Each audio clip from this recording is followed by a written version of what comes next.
Hi friends, எல்லாருக்கும் வணக்கம். இன்றைக்கி நம்மளோட வீடியோவில் நல்லா காரசாரமாக தக்காளி குழம்பு தாங்க பண்ண போகிறோம். ரொம்பவே டேஸ்ட்டாக இருக்கும், ரொம்பவே சிம்பிளாகவும் இருக்கும். ஒரு 10 நிமிஷத்தில் பண்ணிடலாம்.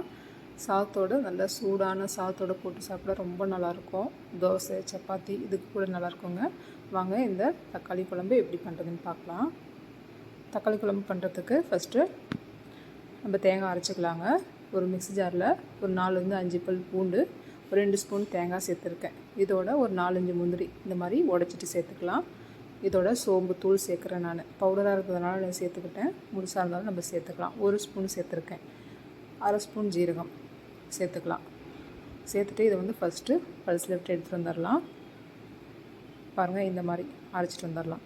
இப்போ இதோட தக்காளி சேர்த்துக்கலாங்க. தக்காளி நான் அப்படியே அரைச்சிட்டு சேர்க்க போகிறேன். இந்த மாதிரி சேர்க்க விருப்பம் இல்லைன்னா நல்லா பொடிசாக கட் பண்ணிட்டு கூட நம்ம வதக்கிக்கலாம். இதையும் நம்ம அரைச்சிட்டு வந்துடலாம். நல்லா நைஸாக இந்த மாதிரி அரைச்சிக்கலாம். இது இருக்கட்டும். இப்போ குழம்பு செய்ய ஆரம்பிச்சிடலாம். ஸ்டவ் ஆன் பண்ணிவிட்டு ஒரு கடாயை வச்சுருக்கேங்க. இதில் ஒரு 3 ஸ்பூன் எண்ணெய் விட்டுருக்கேன். எண்ணெய் நல்லா சூடானதுக்கப்புறம் ஒரு ஏலக்காய், சின்னதாக 2 துண்டு பட்டை, 2 லவங்கம் சேர்த்துருக்கேன். நல்லா பொரிஞ்சதுக்கப்புறம் சின்ன வெங்காயம், ஒரு 100 கிராம் அளவுக்கு வெங்காயம் நல்லா கட் பண்ணிவிட்டு சேர்த்துக்கலாம். கொஞ்சமாக கருவேப்பிலை சேர்த்துட்டு நல்லா வதக்கிக்கலாங்க. சின்ன வெங்காயம் பார்த்திங்கன்னா நல்லா டேஸ்ட்டாக இருக்கும் இந்த குழம்புக்கு, தக்காளி குழம்புக்கு.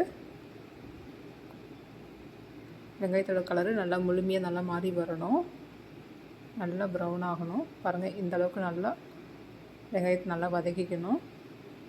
இந்த டைமில் நம்ம அரைச்சி வச்சுருக்க தக்காளி, தேங்காய் விழுது சேர்த்துக்கலாம். அடுப்பு ஃபுல்லாக சிம்மில் வச்சுட்டு சேர்த்துக்கலாங்க. நல்லா கலந்து விட்டுக்கலாம். தக்காளியோட பச்சை வாசனை போகணும். நல்லா மிக்ஸ் பண்ணி விட்டுட்டு இப்போ நம்ம மசாலா சேர்த்துக்கலாம். நான் குழம்பு மிளகாத்தூள் சேர்க்குறேன். ஒரு 2 ஸ்பூன் குழம்பு மிளகாத்தூள் சேர்த்துருக்கேன். இதுக்கு பதிலா நீங்கள் தனி மிளகாத்தூள், கொத்தமல்லி தூள் கூட சேர்த்துக்கலாம். இதோட கொஞ்சமாக மஞ்சத்தூள், 1/2 ஸ்பூன் கரம் மசாலா சேர்த்துட்டு நல்லா மிக்ஸ் பண்ணி விட்டுக்கலாம். நல்லா எண்ணெய் பிரிஞ்சு வரணும்.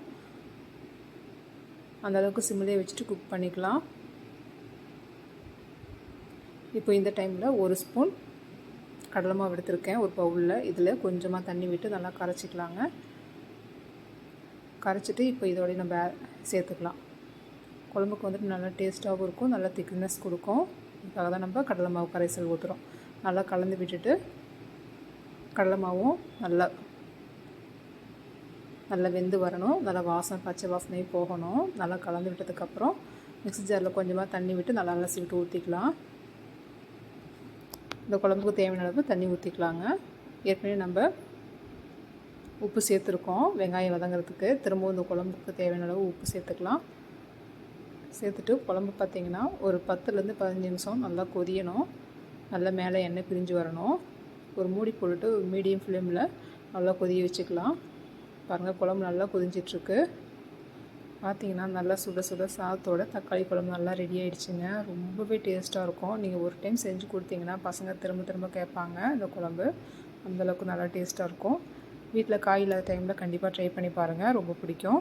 ஓகே ஃப்ரெண்ட்ஸ், இந்த வீடியோ பிடிச்சிருந்தா லைக் பண்ணி ஷேர் பண்ணுங்கள். கண்டிப்பாக சப்ஸ்கிரைப் பண்ணுங்கள் ஃப்ரெண்ட்ஸ். தேங்க்யூ ஃப்ரெண்ட்ஸ், பாய்.